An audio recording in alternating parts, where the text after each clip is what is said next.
for my last fight on them Muay Thai Grand Prix, it was my first fight in 4 rounds, guys. And I tell you what, after that, I respect you MMA boys a lot more than I did before. Fucking hell. How did you... Right, we're back live, well, live-ish, with the main man, Charles. How's it going, Charles? Obviously, you're fighting in 2 weeks. Tell us a little bit about that before we get into all the deep stuff.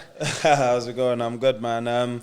Yeah, I'm fighting in 2 weeks. 2 weeks on Saturday on Combat Fight Series versus Hitman Fight League against a guy I fought before, Rion Wong. This will be my 3rd world title I'm going for. So yeah, hopefully get the business done by the time I get back. How did the first fight go? I won on points, but it had to go to an extra round, so it was scheduled for 5-3s. Because the fight was so close, they had to push into an extra round. So yeah. Really? Was that like in the contract before the fight, or was it just on the spot? I think it's the first time it's ever been done, just because it was for a European title at the time, and everyone was. I like that though. That's a good fight. Imagine on a UFC where like they call it a draw at the end of the like. One more round, that'd be pretty fucking cool. They used to do that in the old K1 days. Do you remember when they used to have Japan? 3-3s, extra round for sudden death in the 4th. So they did it at BKFC, didn't they? Mike Perry and that's MVP. Right, they did with Perry and MVP, wasn't it? Yeah, they had a decide. How long ago was the first fight?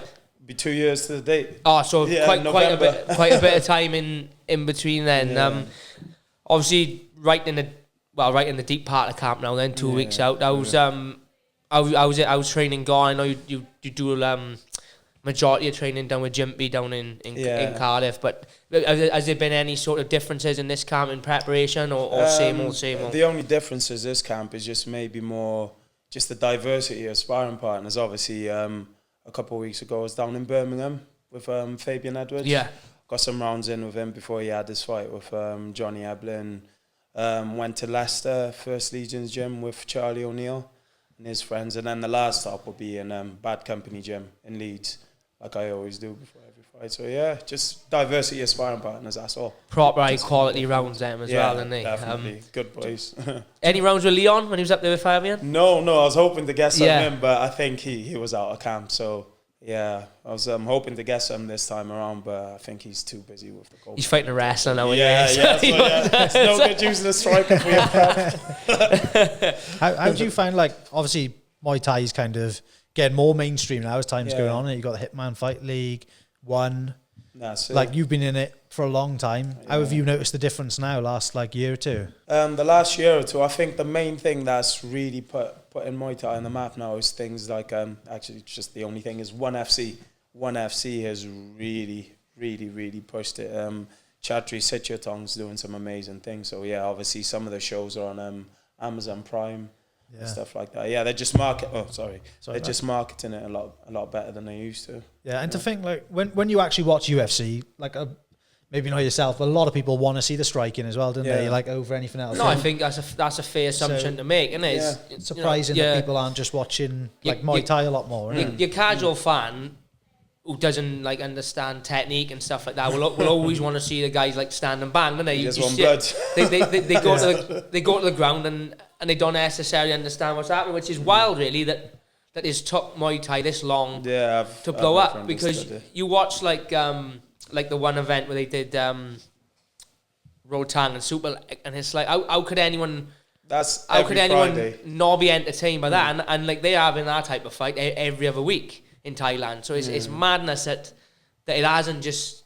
I don't know if it's because the main fan base is confined to a certain. The main thing I think is that the Y crew. Have you seen the Y crew, the dance they do before the fight, and the music and stuff? I think that obviously to your casual fan, I think it puts a lot of them off, but because it's really like traditional and things like that. But, I think One have done a good job of making it a spectacle, like putting like a UFC feel to it as well, haven't they? Like when you watch, you obviously got the 4 ounce gloves, but when you watch the event as well, it's like the big stage for the walkout and the commentary, the broadcast. I think they've done a really good job of helping push it into the main, because in Asia and Thailand, so it's massive anyway, isn't it? But you know, there's people over in Abbotsford now talking about Rotang and Super Leg, and like it's mental. Listen, you fought in the 4 ounce gloves as well, haven't you? Yeah, for my last fight on them Muay Thai Grand Prix, it was my first fight in 4 ounce gloves, and I tell you what, After that, I respect you MMA boys a lot more than I did before. Fuck it up. How did you find, like, what was the main differences? Because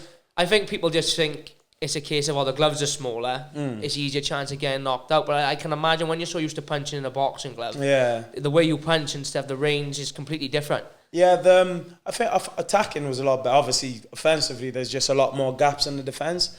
But defensively, I was thinking, why have I got my hands up and punches are still getting through? So you just got, for next time, I just got to use my feet and my head movement a little more. But yeah, you mark up a lot quicker, don't you? Yeah. You knocked the guy out though now, didn't you? I knocked him out, yeah. Was he an ex-MMA fighter? Not to my knowledge, I'm not sure. There's a guy, I'm sure I've seen a guy.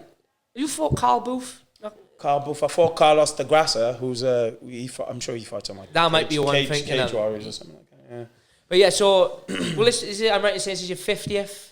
This will be my 50th pro. 50th pro fight. So what? Because I've tried to do a bit. Me and Joe's like trying to research like your record and stuff before, and I'm like, it's fucking impossible with Muay Thai. Like there's no box record, nothing like that. So I'm lying. Do you even like, because Heme, who trains me, like he's had 120 odd fights and he doesn't even know his record. He's like, I've won about 80ish and lost about 30. Like, do you keep track of your record? I keep track of mine. Yeah, because obviously 50 is a lot less than 100, and some of them have like 300 fights. It's mental, It's ridiculous. It's ridiculous. Yeah, I'm 38 and 11. So class record. 11, yeah. And you're ranked number 1 now in the UK. So what was that? 85. At 85, and it was at 90, but I haven't fought. Is that middleweight then in Thai, like it is with the UFC, or is it like the same as a boxer? If I was in the UFC, I'd be a middleweight. So what are you classed as in Thai? Cruiserweight. Cruiser, yeah, like cruiser. We want to go back a couple of years, obviously. Like, how did you initially get into Muay Thai? Was it a case of like something for you to channel your energy into as a youngster, or was it something that you always wanted to do, or did it kind of just find you? Yeah, I've always been interested in combat sports, like watching boxing, and obviously when the UFC started to get bigger, everyone's head started to turn to that. But it's Amin from our gym. Do you know him? Amin Al-Khalani, one of our fighters. We're from the same area in Cardiff, so I used to see him putting videos and pictures up and thought, oh, this looks cool. Where's the gym? Let's give this a go. Like, and then just never looked back ever since. How old was you when you started? 19, late starter. That's mad, because I think his style bender is very similar. I think I don't think he started training until he was 18, but I think you could argue something. I think they're starting to argue now that sometimes you're better off starting late because you can fight for longer. Obviously, there's boys that started, again, going back to him, I think he had his first fight at 6, but like by 25 he'd had enough and knocked it on the head. Yeah, it's like... Do you think that's a benefit to you that you started a little bit later? Would you ever wish that you go into it as a youngster? I wish I got into it as a youngster. I always say I wish I got into it as a youngster, but maybe that's done me good. I'll never know. What did you do as a youngster? Sports background? Football and rugby. Always been massive. And what was it like growing up on the mean streets of Cardiff Town? So that's not too bad, man. Just your usual stuff as a kid growing up in Cardiff. Obviously, doing your stuff on the weekends, but nothing too crazy. How come you made the decision to be like, I'm going to stop doing all this and go to Muay Thai? And obviously you've seen the videos, but was it like a cognitive thing, or was it just, I fancy it? Initially it was for fitness. I went down to Thai boxing gym just to sort of get fit for the rugby pre-season. Oh, was it? Yeah, because I injured my knee, and next thing you know, I just fell in love with it and never looked back, like I said. Have you spent much time in like Thailand then? Yeah, 2013. I was there for about 2 months, I think. Yeah. Oh wow, about cool. 2 months. Did it when you did start? Did it take you long to realise this is something I want to do and pursue? Or was it kind of like, did you just train casually for a couple of years first? Trained casually for a couple of months, and then my coach at the time, Lee Power, approached me because he could see I was picking things up very well. Picking up the drills, the sparring and stuff, and he said, do you want to do an interclub? Do you guys know it? Yeah. Interclub. Did that, and he said, in a couple of weeks, do you want to fight? So I got forced into it. Was your first fight classed as like a pro fight, or is it like it's like an amateur? Yeah, it was classed as pro because it was bare shin. It was bare straight shin. in the no shin pads, no head guards. So, it's just pro rules basically, just no elbows and no knee into the face. That was the only. So yeah, you could class it as pro rules. Were you like a fighter growing up? Did you ever get into many fights like before that? Just on the streets. Like Dean will tell you many stories. This is his 50th fight, but he's fucking 350 ever. Yeah, so he had experience prior then. Yep. I had many on the streets, but yeah. None that you can talk about. I can talk about. Yeah, we'll keep that one for the Patreon. Well, obviously, being 50 fights deep, that's a hell of a lot of fights to have. Yeah. Is there any that stand out for you? Maybe not. Well, obviously, there's like your toughest fight, or as your favorite fight. Is there any that you just, whenever someone says you off, can tell us about your fight? What's the one that kind of jumps to you straight away? I think the one that stands out to me straight away is the Darren Howison fight on Yokkao, because as I don't know what it's like of obviously being in the UFC. You're always going to be the away fighter, but fighting in England and all these big shows over the bridge, I always feel like we're sort of brought over as the opponent. So that gives me a chip on my shoulder for a start. And I was fighting this guy, Darren Howison, sparking everyone out in like the first and the second round, just absolutely hurting everyone. And I felt like I was being brought there as cannon fodder, and it obviously didn't end well for him. So that's one of my favourite performances. How did it end for him? Yeah, I won on points, but it was a beatdown. And toughest fight don't necessarily got to be like a loss or whatever, but again, like one where maybe you had to like have a little 5 minutes to yourself in the back afterwards and think, fucking hell, this end all it, because we've all been there when you think at the end of the fight, this end all is cracked up to be. Probably the one that made me change stuff in terms of how I train and prepare is probably against David Zetalovsky. It was like my first fight after I'd been out the game for like 2 years. So yeah, he stopped me in literally, was it the first round? He knocked me first or second round. First of the second round, he knocked me out, and obviously after that, you go the bum lickers. Everyone that's always up your ass, nowhere to be seen, and it just makes you reevaluate a lot of things. And what do you like? Was that kind when you say like it made you change the way you train? Was it kind of a case of you wasn't fully prepared or didn't prepare the best you could for that? Didn't prepare the best I could for that. Yeah, didn't prepare the best I could, like in terms of traveling for sparring. Obviously, on time I was on tag, so I was limited. Morning sessions only. That's it. So 7 till 7, I was just rushing sessions, and just in hindsight, looking back at it now, I shouldn't have taken that fight, but obviously it is what it is. What happens. Is that when you ever go back? No, because the guy's retired now. Oh, he's retired. It's always love every time we see each other. Is there so obviously you're ranked number 1 now. Like obviously in the UFC, it kind of works on, so let's just say if you're ranked 15 and you beat rank 10, that moves you up to 10 and kind of moves everyone else. How does it work in Muay Thai? Is there certain... Because I know sometimes there's like certain...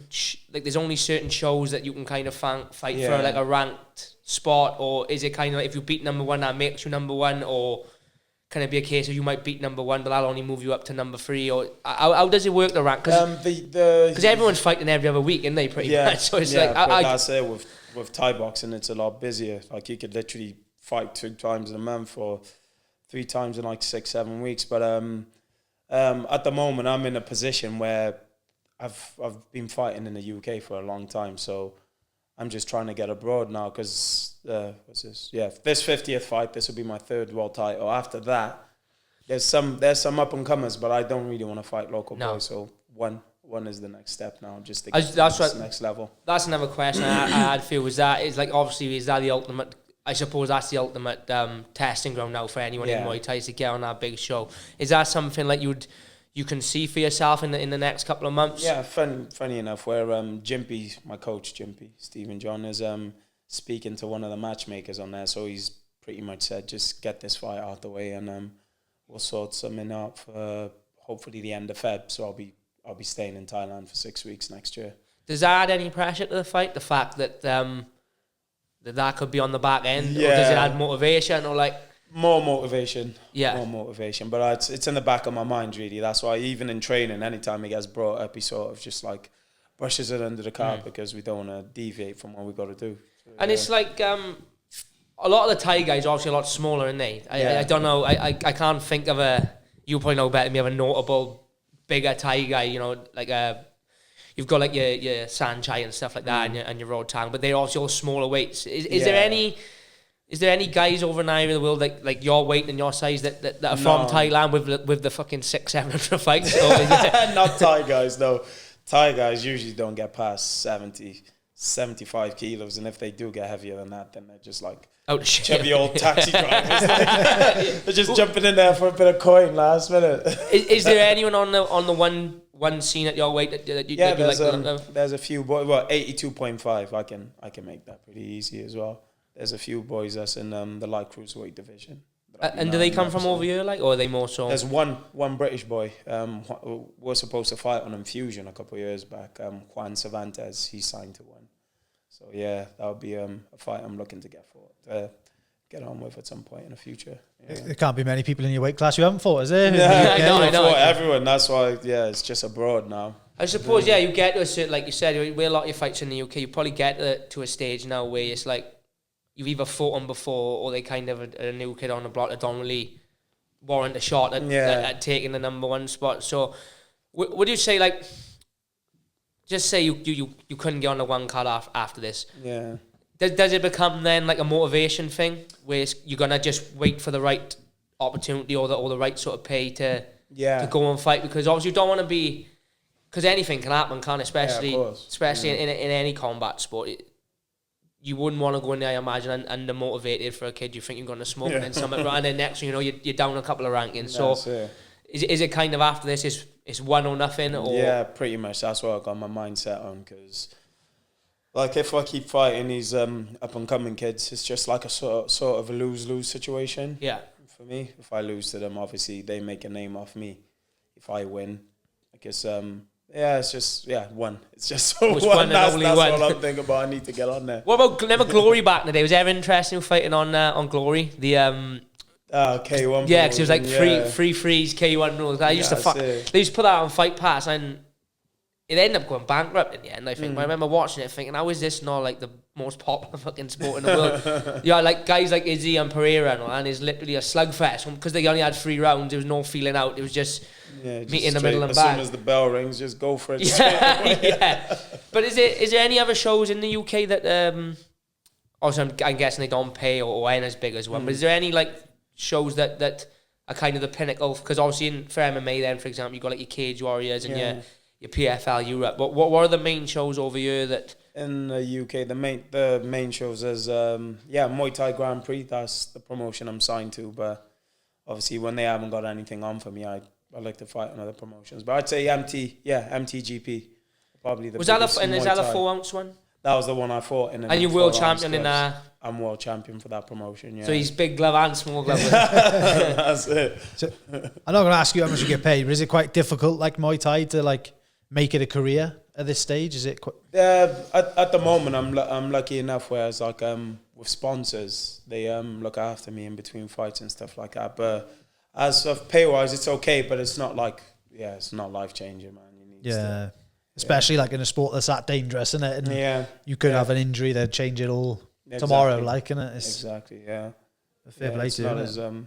How brutal is the training? Because obviously we do fight camps where MMA is slightly different, but I speak to like him about like the training in Thailand and stuff, and we do we do certain drills in the gym, and at the end of the class you do like 60 press ups, he's counting them out, and like you got the boys complaining, and he's like whacking them with fucking foam poles, and he's like, in Thailand you do 200 after the end of the, you do 200 kicks. And is it the same sort of training over here? Is it equally? Do you try and replicate the stuff in Thailand? So? Everyone, with their own like little Western twist on it, but that's why I always recommend to like any young boy that's coming up in Muay Thai, you have to go to Thailand. It just that's what opened my eyes to how far I should run, how many times a day I should train, what I should do. It's like you just can't turn up and do 10 threes on the pads and then fuck off and go home. No, after you do your 10 threes, go on the bag, do 200 knees each leg, 200 kicks, 200 teeps, that kind of thing. Yeah, just pushing yourself. What is the average week for you in fight camp? Like kind of how many times you running, how many times you sparring, how many times you in pad? I know you done with Gary as well, doing your boxing. How many times, and how many times, like, and how important is that to kind of focus on maybe just the boxing a couple of times a week? Yeah. With the boxing with Gary, like, I'm there twice a week, Wednesday and Friday. And And then with my Thai boxing, I'm obviously there all every day. That's my bread and butter. But I just sort of I try and do something twice a day, whether it's strength in the morning, sparring at night, boxing in the morning, Thai boxing pads at night. I'm always like managing my sessions twice a day. Yeah. And when I speak to him, he kind of says how the Thais, because they fight so often, they don't do a massive amount of sparring, and when they do spar, like they don't even wear shin pads. It's like overly light play. Is it similar with you over here? Is it kind of because you're not sparring, or not? Maybe not. Although you fight a lot, and maybe not fighting as often as they are. Is the sparring a little bit harder, or is it kind of more just playful? I spar twice. I don't spar any more than twice a week. 2 Thai sparring sessions a week, because it's not like boxing, or if you're wrestling, sparring, and as you were doing your prep, you end up catching people in the elbow and stuff, and you just always end up getting injured. So yeah, twice a week sparring. On a Monday, I'll probably spar hard.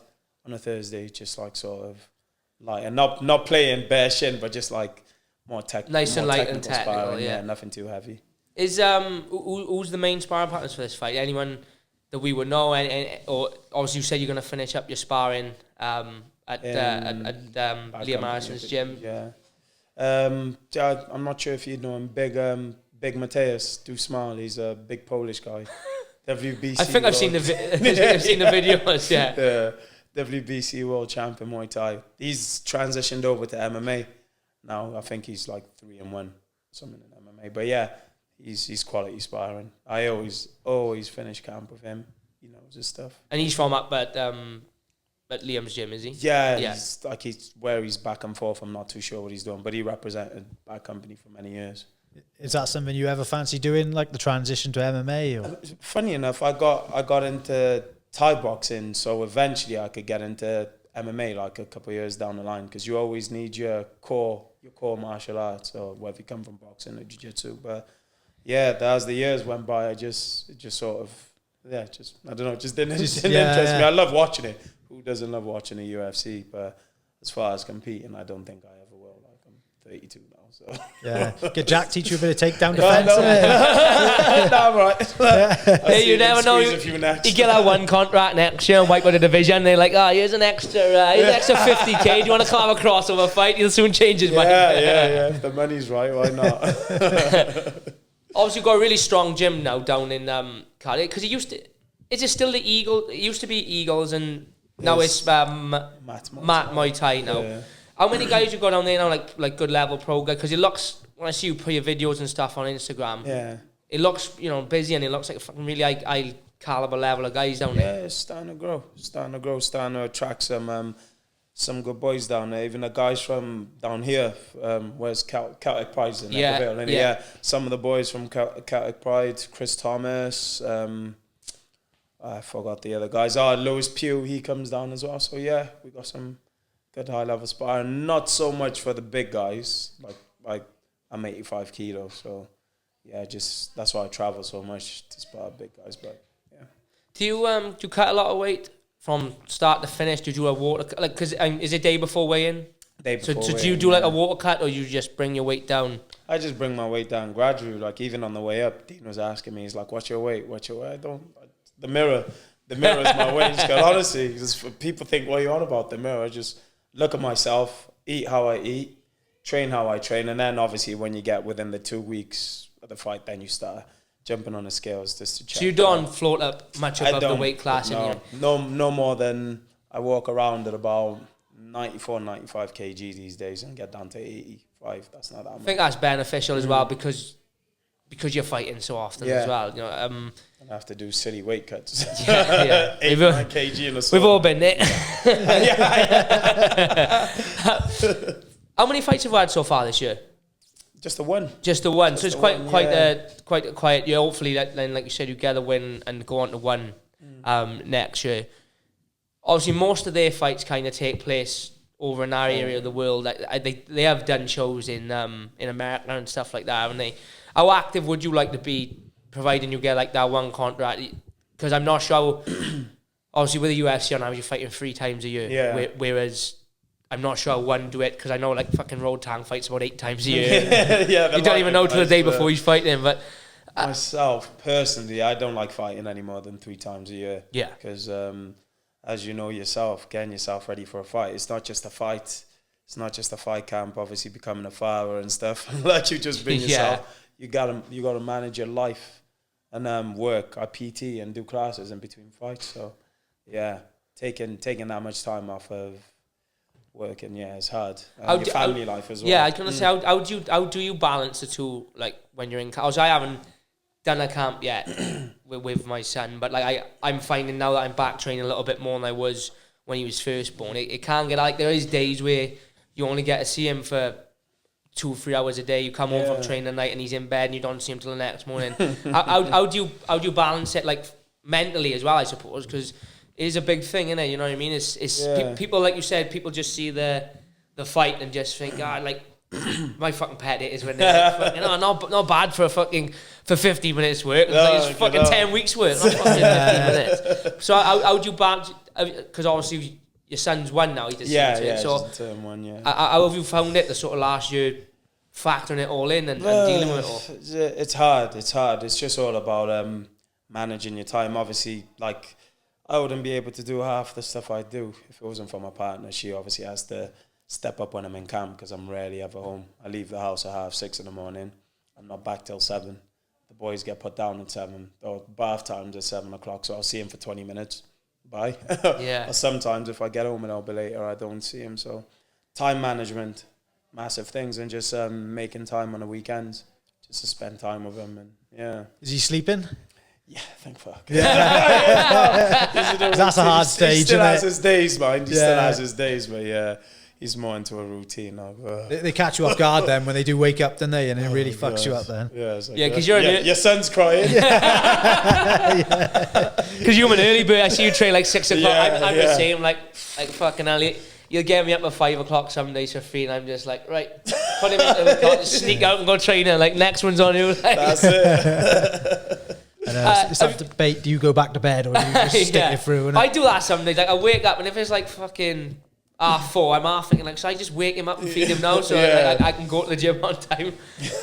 Is there like a dream fight in one? Is there anyone you got your eye on that you like, or is it just a case of anyone? Is the guard champion that you're waiting in one? No, I haven't really been as I should be really looking at the guys and looking at the names, but I can't think off the top of my head. Obviously, once I do get my foot in, then I will start paying attention a little bit more. And 4 ounce or 10 ounce in one? I think I'm liking the 4 ounce gloves. Yeah. I just got to remember when I got 4 ounce gloves on, I'm allowed to kick. You get a bit too, carried away. I think I got to be honest. I think the 4 ounce gloves have helped merge the gap a little bit as well between like the die-hard Thai fans and the mainstream. I think because everyone kind of sees it in a cage with 4 ounce gloves on. Your average Joe thinks, it's a fucking MMA fight. Yeah. Next, you got 2 Thais fucking slinging it out for 3-5 rounds, whatever. I think it adds a different factor of excitement to the fight as well, doesn't it? Yeah. Like, because you got someone like that Road Town can obviously bang, and it's like he can be losing 4 of the 5 rounds, and then one punch in the 5th with them we see it in MMA all the time, don't we? And it's so I can't wait to see you in the 4 ounce in the one cage. Is that when you did do your fight in the because your last fight was in the 4s? Yeah. How much training and sparring? How much did it change? Did you do a lot of pad work? Obviously in the smaller gloves. All my pad work. And did you spar in MMA gloves as well? Play sparring. Yeah. MMA gloves because it's quite difficult finding guys that's experienced and controlled because you don't want a beginner to chuck on the 6 ounce MMA sparring gloves and just do something stupid. So we just have to be careful. Yeah, because it's. To be careful. What about obviously your punching technique? Do you find you had to change it up a little bit because of the hooks. Shape? Yeah. Hooks is what I found. I kept catching my thumb. Yeah. That's about it. But after a week or two, I sort of got used to striking in them. It's just if there's anything I change going forward, it'd probably be more sparring in the little gloves. In the little gloves, yeah. Maybe going to MMA gyms actually. Yeah, with the bigger boys, because the people like John Phillips and Jack Marshman that I used to muck around with back in the day, they're not really competing anymore. So it's yeah, it's just finding that They're work bigger, now. they're a little bit bigger than 85 kilos. I'll wait for that weight They're 2 units now, like they fucking... Do you find in the fight you got to take a bit off your punches so you don't hit your hands, or is that not really... No, I didn't really cross my mind, to be honest. I think when the adrenaline's going... you just let them go. In that, I know you said like MMA's off. What about boxing? Would you ever... Probably, yeah. Would you ever fancy... If there was a sport, another combat sport I was going to do, probably more of a chance of having a boxing fight than an MMA, because it's just too much in MMA, grappling and getting twisted. I'm quite decent with my hands, so I think I'd probably do okay in a boxing fight. Have you done a lot of sparring with high-level boxers? Yeah. Is there any you can talk about? Like, and what the difference kind of is between sparring a high-level boxer and a high-level Thai fighter? Oh my God, everyone thinks just because you can throw your hands decent as a Thai boxer, you can get into a boxing fight. It's completely different. I'm glad you said that, because I was it's honestly, it's just me. Like, even going back to the McGregor and Mayweather thing, when people were telling me McGregor is going to punch it, it's a completely different sport. So from my own experience, I found that out against Cody Davis from Newbridge. Awkward, slick southpaw. It's because he's a little bit lighter than me. He doesn't punch the hardest, but he's just so slick and awkward, and it's just just the way everything moves, your head and your body is completely different. Yeah, I had a similar experience with Reese Edwards from Gary's gym. He's about like 10 kilo lighter than me, Reese. So, like you said, doesn't feel like he's hitting you hard. We see the first two come in, but then it's the fucking 4th, 5th, 6th, 7th, 8th, and you don't. In the end, I think he got that. I was getting ping damage, and I was just clinching him up and trying to hold on to him. And you're right. People, there's boys in the gym with us who are like, I'd like to fucking have a boxing match, and I try and like sit him down, like listen, I've been in there with like Fred Evans, who's like Olympic silver medal, they were British champions. Reese have won everything under the sun. Like, it's a fucking different ball game. Like, don't think because you got a good set of hands for MMA that it necessarily always transfers. The range is different, the rounds is different, even the cardio to an extent, because it's just they constant output, and they constant, and so, especially someone like Cody, who's like and Reese, who had massive amateur pedigrees. They just like just like a fucking machine gun, busy. Yeah, but yeah, I'd like to see you go into boxing just to just because it's like you said, sometimes it's different with one FC, but like money wise, it always seems to be a little bit more. Not at the beginning, but there's like. There seems a lot more routes to the top, it seems, in pro boxing than necessarily in Thai boxing. And stuff, Got a question from Nigel? Yeah, I got a question, So someone's asked, what's your favourite fight to watch, you or anyone else? Me or anyone else? My favourite fight, it was me versus Darren Harrison and Yakal, but anyone else, my go-to fight is probably...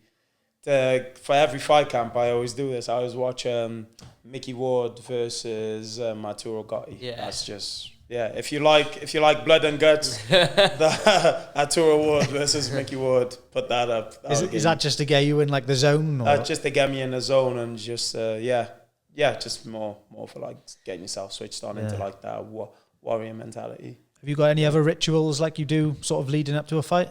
No, just. Are you superstitious or anything at all, fight day? No. Like some people don't. I've heard some mad things, but I don't do anything out the ordinary. Just the usual routine. Same breakfast. Turn up at the venue round about the same time, depending on when I'm fighting. Pray and just get ready to go.